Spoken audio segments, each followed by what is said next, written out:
നമ്മളുടെ ഇന്ത്യയിലെ ഈ കാറുകളുടെ വിൻഡോ ടിൻറ്റ് ചെയ്യുന്നത് ഒരു ഇല്ലീഗലായിട്ടുള്ള ആക്ടിവിറ്റിയാണ്.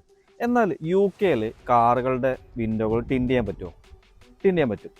പക്ഷെ അതിന് ലീഗലായിട്ടുള്ള കുറച്ച് കാര്യങ്ങളുണ്ട്. അതെന്തൊക്കെയാണെന്ന് ഞാൻ പറഞ്ഞു. ഇപ്പോൾ നമ്മളുടെ ഗോൾഫാണ്. ഈ ഗോൾഫിൻ്റെ വിൻഷീൽഡ് നമ്മൾ ടിൻറ്റ് ചെയ്തിട്ടുണ്ട്.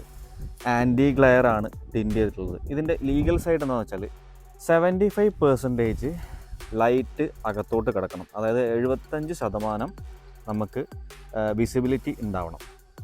അതാണ് മെയിൻ ഗ്ലാസ്സിന് വരുന്ന rules. Co driver side and driver side ഗ്ലാസ്സുകൾ 70% വിസിബിലിറ്റി വേണം. ബാക്ക് സൈഡിലുള്ള ഗ്ലാസ്സിലോട്ട് വരികയാണെന്നുണ്ടെങ്കിൽ അതിന് പ്രത്യേകിച്ച് റൂള് കാര്യങ്ങളൊന്നുമില്ല. നമുക്ക് എത്ര വേണമെങ്കിലും ഒട്ടിക്കാം. അത് ഞാൻ ഫുൾ ഡാർക്ക് ടിൻ്റാണ് ചെയ്തിട്ടുള്ളത്. അതുപോലെ തന്നെ ബാക്ക് ഗ്ലാസ്സിലോട്ട് വരികയാണെങ്കിൽ ഇതും സെയിം ഫുൾ ഡാർക്ക് തന്നെയാണ് ചെയ്തിട്ടുള്ളത്. ഇതിനങ്ങനെ പ്രത്യേകിച്ച് അങ്ങനെ ഒരു നിയമത്തിൽ ഒരു ഇത്ര പെർസെൻറ്റേജ് ചെയ്യാൻ പാടുള്ളൂ എന്നോ ഇത്ര ഒരു നിയമങ്ങളും ഇതിന് പറയുന്നില്ല. ഇതിൻ്റെ മെയിനായിട്ടുള്ള ഉദ്ദേശം എന്ന് പറഞ്ഞാൽ നമ്മുടെ ഡ്രൈവർ ആൻഡ് കോ ഡ്രൈവറിനെ പ്രോപ്പറായിട്ട് നമ്മൾ വണ്ടിയിലിരിക്കുന്നത് കാണണം. അതാണ് ഇവർ ഈ 75 and 70% കൊണ്ട് ഉദ്ദേശിക്കുന്നത്. ഇനി നിങ്ങളുടെ കാറുകൾ ടിൻറ്റ് ചെയ്യുന്ന സമയത്ത് ഇതിൻ്റെ ലീഗലായിട്ടുള്ള കാര്യങ്ങൾ ശ്രദ്ധിച്ച് ടിൻറ്റ് ചെയ്യാൻ ശ്രമിക്കാം. ഈ നിയമം ഇന്ത്യയിൽ വരികയാണെങ്കിൽ എന്താണ് നിങ്ങളുടെ അഭിപ്രായം? നിങ്ങളുടെ അഭിപ്രായം നിങ്ങളുടെ കമൻറ്റ് ചെയ്യുക.